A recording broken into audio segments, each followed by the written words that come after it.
नमस्कार मित्रांनो, स्वागत आहे तुमचं आपल्या आवडत्या युट्यूब चॅनेलवरती. आज आपण जाणून घेणार आहोत महाभारतातील एक अद्भुत योद्धा एकलव्य यांच्या जीवनाची थोडक्यात माहिती.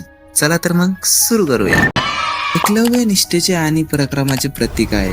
ते निषाद वंशातील म्हणजेच आदिवासी जनजातीतील होते आणि त्यांचे वडील हिरण्यधनु हे जंगलातील आदिवासी समाजाचे राजे होते.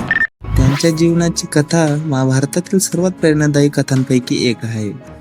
एकलव्यांचे बालपण जंगलात गेले, पण त्यांना धनुर्विद्येची खूप आवड होती. म्हणून त्यांनी गुरु द्रोणाचार्यांना आपले गुरु मानले आणि त्यांच्याकडून विद्या घेण्याची इच्छा व्यक्त केली. परंतु द्रोणाचार्यांनी त्यांना नकारले, कारण ते क्षत्रिय नव्हते. एक दिवस कौरव आणि पांडव शिकारीसाठी जंगलात आलेले असताना त्यांनी बघितले की त्यांच्या सोबत असलेल्या कुत्र्याला कोणी बाण मारून हानी न पोचता त्याचा आवाज बंद केला होता. हे बघून सर्वजण आश्चर्यामध्ये पडले. तर हे काम कोणी नव्हे तर एकलव्य यांनी केले होते. असा पराक्रम बघून अर्जुनलाही खूप आश्चर्य झाले आणि त्याने द्रोणाचार्यांना विचारले की त्यांचा असा कोणी शिष्य का नाहीये. हे ऐकून द्रोणाचार्य एकलव्याकडे गेले आणि त्यांना विचारले की ही धनुर्विद्या तू कुणाकडून प्राप्त केलीस. एकलव्य हसत द्रोणाचार्यांना प्रणाम करत म्हणाले, गुरुद्रोण, ही शिक्षा मी तुमच्याकडूनच प्राप्त केली आहे. हे ऐकून द्रोण म्हणाले, मी तर तुला शिक्षण दिले नाही. तेव्हा एकलव्य म्हणाले, जेव्हा तुम्ही मला शिक्षण देण्यास नकार दिला तेव्हा मी तुमची मूर्ती बनवून अभ्यास करायला सुरुवात केली आणि खूप परिश्रम करून ही विद्या प्राप्त केली.